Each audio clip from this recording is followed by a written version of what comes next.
Hey, are you retired? Are you wondering what you're going to do with your time? I know the feeling, trust me. And I also know a wonderful solution.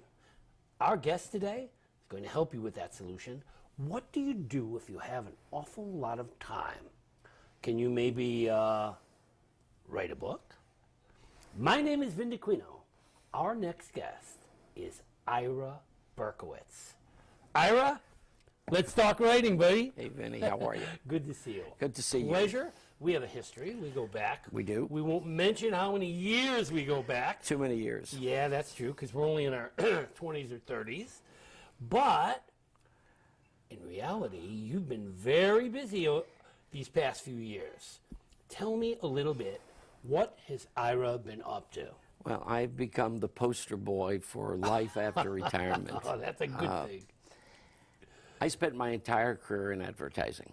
I ran divisions for Ogilvy and Mather and Gray Advertising, and then one day I'm at a meeting and I'm looking at the conference room, and everybody's about 13 years old. Oh, I know that feeling. They don't understand me, I don't understand them, and it was time to go home. Yep.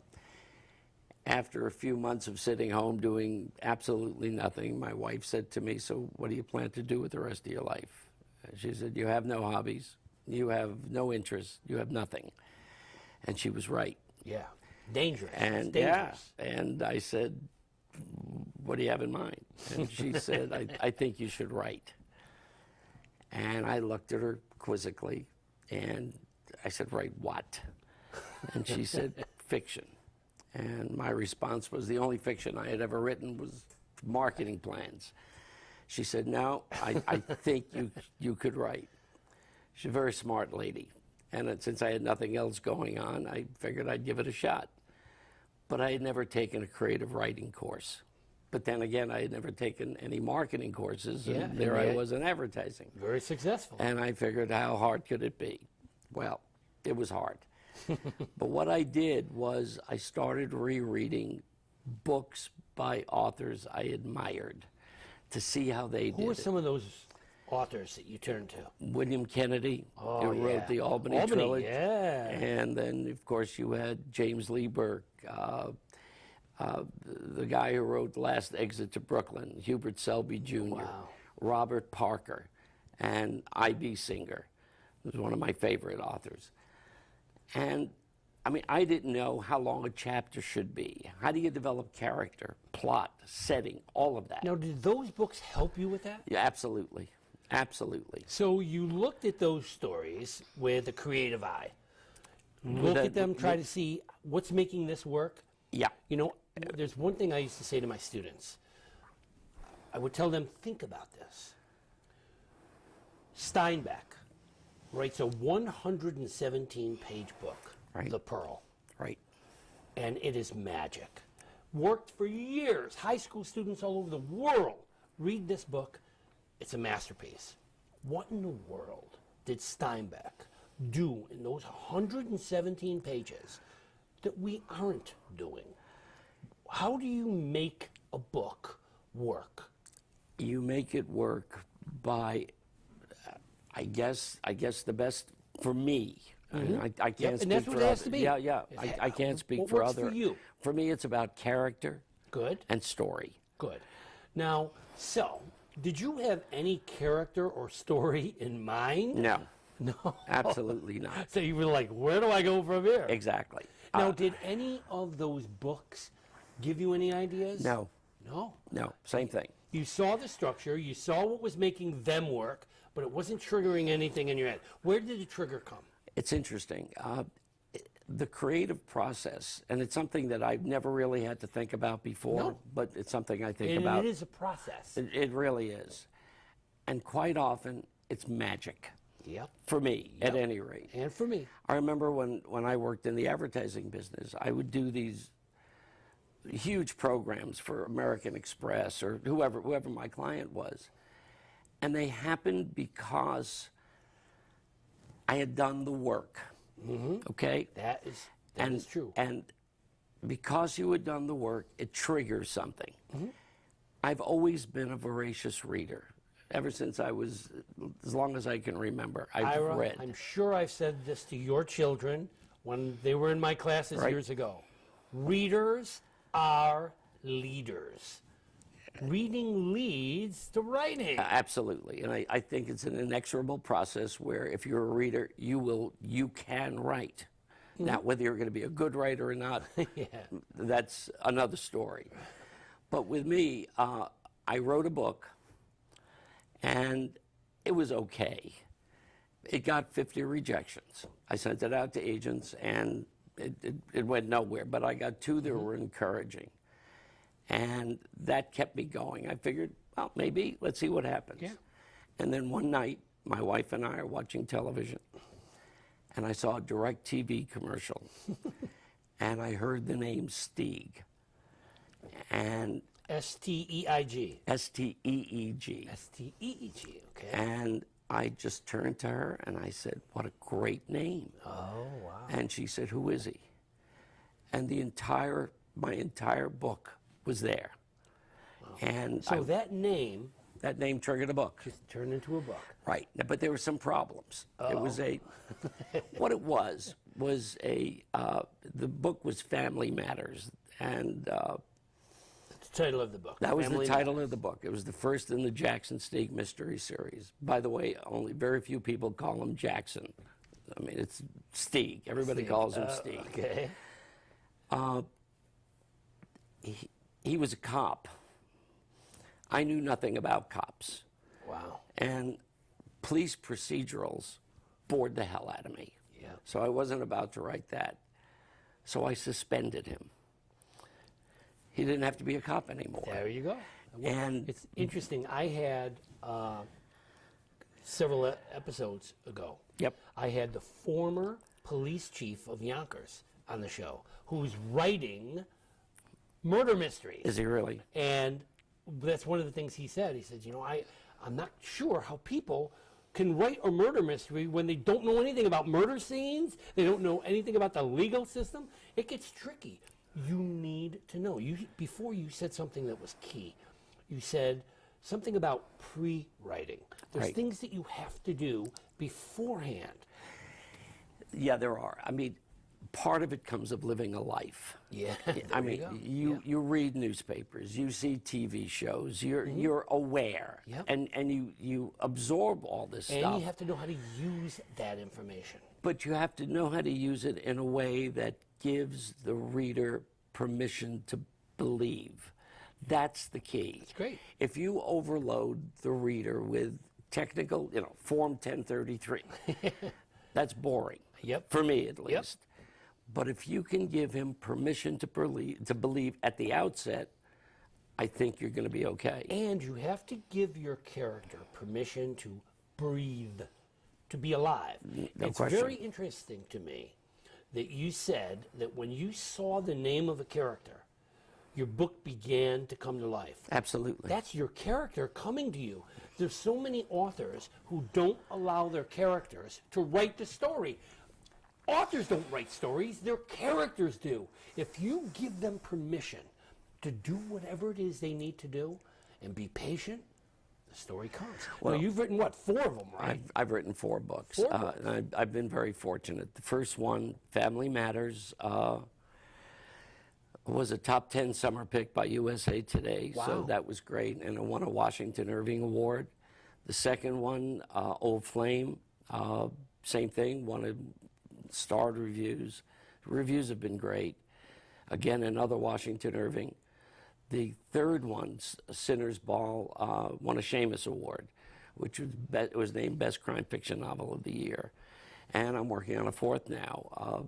I'm not working on it. I have it out there. Just published, Black Angel. Wow.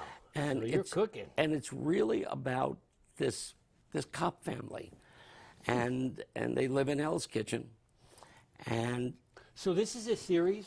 it's a series. Wow. Yeah. Wow. But to your point, you mentioned something. The characters write the story Yeah. for it. You're absolutely right. You live these characters. You dream these characters. They talk to you, and as you're typing, you hear them. Yep. And I hear them, and quite often I'm just sitting there writing what they say. Yeah. Jimmy James in my Kiss the Candy Days Goodbye. Right. You could ask me any questions you want about Jimmy. Right. Would Jimmy do this? Would Jimmy do that? Would Jimmy say this? Would Jimmy... Right. I can answer any of those questions because Jimmy isn't a character. He's a kid. He's as much of a kid as my own kids. I have a friend who's a very good writer, just a wonderful writer. And this is going to sound crazy, but after I die, what's going to happen to these people? And it's something I think about. Yeah. Because you create them. They're there. They're people. real people. Yep. Yep. And I'll tell you this. In my first book, Family Matters, I had a character. His name was John Herkimer.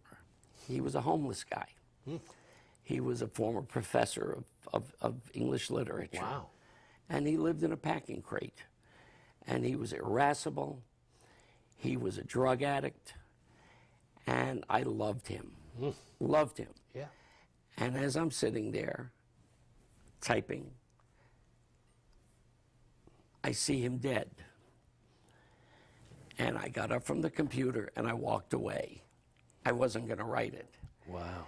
And it took 2 or 3 days for me to get back, and I kept, I mean, it sounds crazy. I know it does. Until I finally sat down. I couldn't write. And then I sat down and I wrote the scene where he died. You have to let him go, just like in real life. And I cried. I have? sat at that computer and tears are coming down, and I said, I'm losing my mind. Yep. Because I had never Yeah. done this before. That's another thing that I say to writers. You know, I teach a course in writing for Westchester Community College.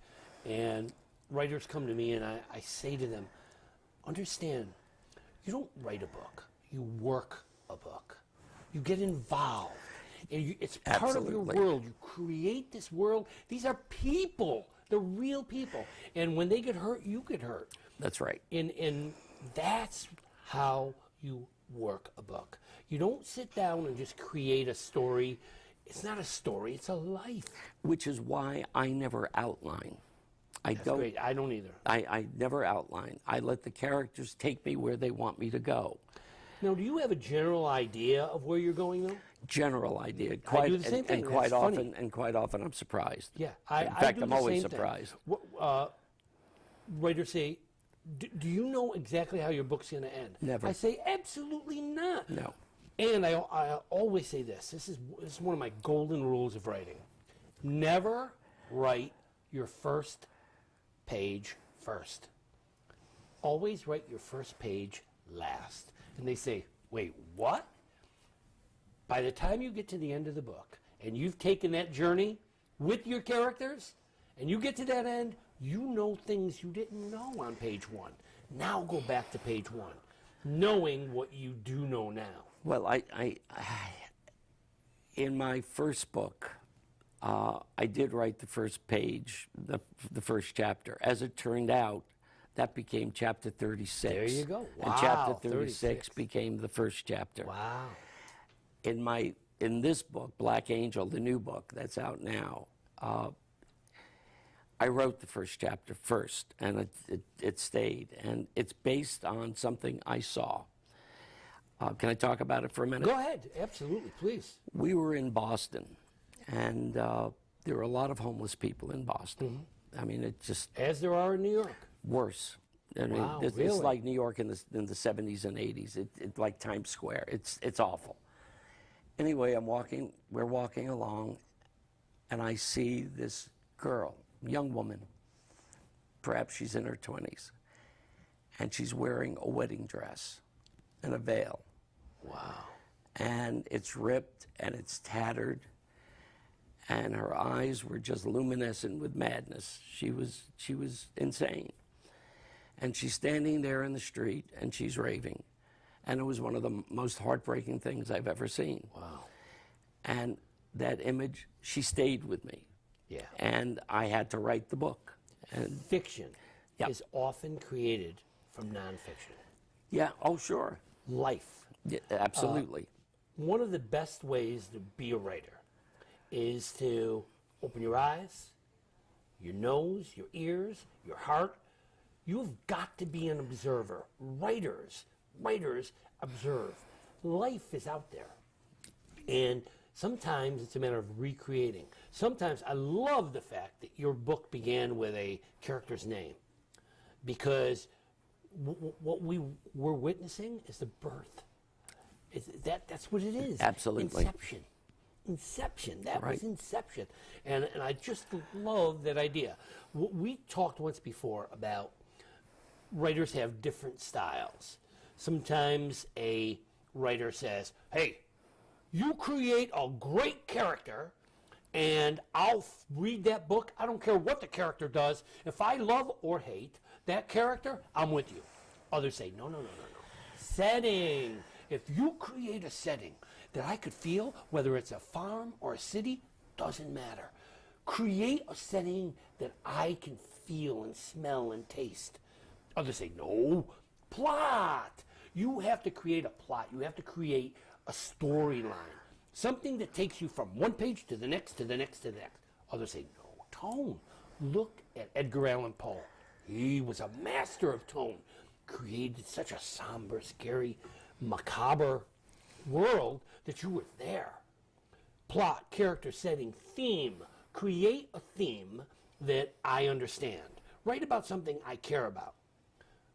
Where are you, Ira? It's all of it. All of it. And- Absolutely. and- a wonderful blend of all of it. That achieving that balance is magic. And here's the thing. You're never quite there. A book is never finished. A painting is never finished. A sculpture is never finished. I edit constantly. I'll write my goal is 1,000 words a day. And I write the 1,000 words. The next morning I read them, I edit them, and then I'll write another 1,000. But then I'll go back. Wow. And then I edit, and then that word. The first book I wrote, Family Matters, took 3.5 months. The last book, Black Angel, that's out now, took about 9 months. And the reason for that is I find that I labor over each sentence. If there are times I'll sit there and it'll take me an hour or two to get the sentence right. One of my favorite quotes was Ray Bradbury. One of my favorite writers. Oh, wonderful. Someone said to him, how do you know when a book is finished? Ray Bradbury said, when I can read from the first word to the last without making any changes. Now, when I say that to writers, they go, I don't think I could do that. I still can't do that. I can't read my books. That's exactly right. They're already published. I can't read them without going from the beginning to the end without wanting to make changes. Yeah, I can't believe I said that. But there's a better way to do that. In Italian, there's a word, basta. Right, enough. Which means enough. Yeah. And there has to be a point where you have to say, basta. Well, we both know writers that'll take 10 years to write a book. They'll write a book every 10 years. Yeah. And I think the problem is they're afraid to let it go. They just don't want to put it out in the world. But even a statement that you just made, where you said you write like 1,000 words a day, that makes some writers crazy. I had a guest on a couple episodes ago. Said, how do these people do where they sit down and they go, okay, I wrote 1,000 words, I'm done today. And writers have styles. Correct. They have profiles. Some writers write first thing in the morning. Some write late at night. Right. I write middle of the night. Right. Simple reason. I love my wife. Right. When she's sleeping, I get a whole lot more done. Sure. And that's the way it is. Yep. Although the cats, one goes on one side, one goes on the other, they drive me nuts trying to walk across the keyboard. But middle of the night works for me. When do you write? I write in the morning. When you first get up? Yep, when I first get up. Okay. That's when I write. And then I repeat it the next, I do it again the next morning and the next morning and the Now, next. this is going to sound weird to you, but are there favorite clothes you wear when you write? You write in your pajamas? Or? No, just shorts and a T-shirt. It's funny. A wonderful writer, Patricia Riley Giff. She writes children's books. I said to her, hey, you wear anything special when you write? Kidding. She said, absolutely. My nightgown. I said, really? She says, yes. She says, when I write, I want to be comfortable. Exactly. She said, so I get up. My children have to be to school by 8. She said, I get up 5:30, and I write from like about 5:30, 6 o'clock to about 7:30, and then I tend to my chores. Right. And people do have little slots. And I've also found that some writers who get writer's block, one of the things I recommended to them, stop writing where you're writing. Find a new place to write. Find a new time slot to write in. And it makes a difference. Did you ever try writing anytime beside the morning? Yeah, it doesn't work. Doesn't as well. work. Yeah, because we're all creatures of habit. Exactly right. Exactly right. And not everybody's the same. You know, some writers try to find the magic formula. Magic formula lies within you. You know, it's interesting. I had somebody came up to me one day and said, I'd like to buy you lunch. I said, sure, why? Sure. But what do you want to do? He said, I want to talk to you. I said, about what? He said, I read your books. They're great. They're terrific. He said, I want you to teach me how to write a book. Whoa. Over lunch. Yeah. So I said, no problem. Yeah, we can do this. I mean, it's, but most people, I didn't realize it. I never realized what went into this and the debt you owe to the reader. Mm-hmm. In my first book, as I said, 3.5 months. After that, whoa, I mean, it better be good. Do you know Sybil Ludington, The Call to Arms? Sure. It took me 3.5 years. I can understand that. That happens to be nonfiction, but you have to get it right. You have to feel that it's right. Did you ever have writer's block, Vinny? I have had writer's block. And you know how I solve it? I read. I pick up a book and I start reading. And after 3 or 4 pages, I go, procrastinating. And I put it down. Right. And then I go back to the writing. And there's several ways of getting out of writer's block. But what I truly believe now is sometimes writer's block is your character taking a break. And or your character saying, I don't want to go where you're taking me. Yeah. Yeah. You're not listening. That's right. You're not listening. So exactly. you have to listen to what your character says. Yeah. That's what I say. You don't write a book. Sometimes you're dictated. You're dictated to. It's automatic writing. Yes, automatic. And I mean, I remember times when I would sit down after supper, and I'd be writing and writing and writing and writing and writing. And my wife would say, "You need to take a shower before you go to work." I go, "What time is it?" Right. 6 o'clock in the morning. And it's time to get up, you know. But when it takes you over, you know you're there. But let me ask you this: when it happens, is it not the greatest feeling in the world? You know, I equate it to that fisherman who goes out there and catches the biggest trout of his entire life, the one he's always dreamed of. What does he do after that? Goes after goes back again. Right. Can't keep him away from the shore after it's happened. That's what happens to writers. Amos Oz had the best line about writer's block. He was on Charlie Rose, and Rose asked him about that. Asked him his process, and he said, "I'm a shopkeeper. Every day I go down, I arrange the merchandise, and I wait for customers to come. Some days they come, some days they don't. When they don't, it's a very bad day. Yeah. And when they do, it's a wonderful day." Yeah. And sometimes that's right. And we have to always remember writing is a process. It's a process. And sometimes you have to go through that process very carefully. You can't just expect to walk up to your computer and write a bestseller in one afternoon or during a lunch period. It's not going to happen. All right. I need to know all names of your 4 books. Okay.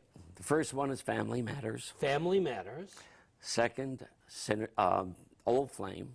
Old Flame. Now, is this about an old flame? This is about Stieg's old flame, his ex-wife. Oh, okay.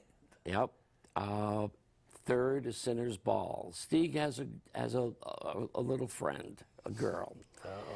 She's a latchkey kid, Dee Santos, and he takes care of her. And she has a boyfriend. A little boyfriend, and her boyfriend has a very difficult life. And all of these books are about the powerless. People in trouble. More than that, these are about the powerless in our society, and that's who Stieg cares about. the people, and he cares about crimes that the law simply can't or won't address. And these crimes are committed against these people at the lower end of the socioeconomic scale. And that's Stieg's ethos. So the fourth book and the third book, so that's Sinner's Ball, and then the fourth book is Black Angel. So often when writers write, Yep. they're trying to say what they really feel. They're trying to get inside and introduce the world to something they might not otherwise see. Tell me about Ira's world. What do you need us to understand through your characters, through your books? The world that I've created, that Stieg and the other characters inhabit, is not a pretty place. It can be a very, very unfair place. There are those who are privileged, and there are those who are not quite so privileged. And there is a celestial thumb on the scale.